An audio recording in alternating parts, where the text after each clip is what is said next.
How's it going, everyone? Sinister of the Gamer section bringing you another review. In today's game I'm covering is Dragon Ball The Breakers. The game is available on PS4 and 5, Series S and X, Xbox One, Nintendo Switch, and PC. This is the latest game from the Dragon Ball universe, and with this entry, The Breakers is an online game where 7 ordinary people are trying to survive against the Raider. Graphically, the game looks amazing and colorful. The opening cinematics is a prime example. The characters look like their anime counterparts from the series, and the environments look cool, especially when being destroyed by the Raiders.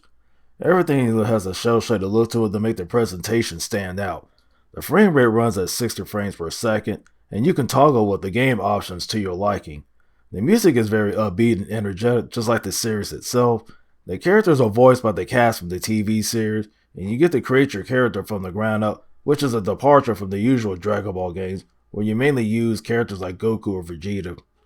The Breakers was developed by using the Havoc engine, and it shows how good it looks. When it comes to the gameplay, you can play this game either alone or with others for a better experience. Once you get started, you have the objectives, which tells you where to go and what to do.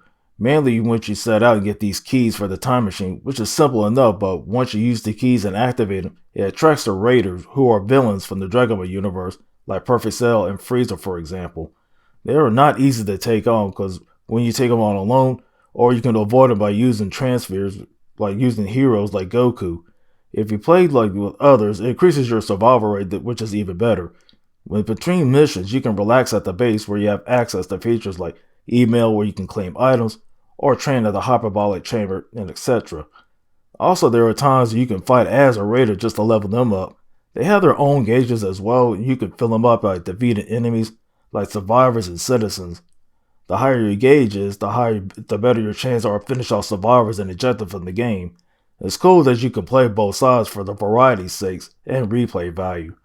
You have to strategize when using the transfer because once that meter dries up, you're back to normal and you're at the mercy of the raider. This is a minor issue, and that is this is an online game, and when you pause it, at least you're open to attacks. And when you're fighting as a warrior, the combat takes time with its controls, and also when the raiders can easily take you out if you're alone. If you have friends, it's best to bring them with you because this game can be challenging in completing the objectives just to speed things along. I give Dragon Ball The Breakers a 3 out of 5. Thank you for tuning in. Be sure to drop us a like, subscribe, and follow us at the Gamer section.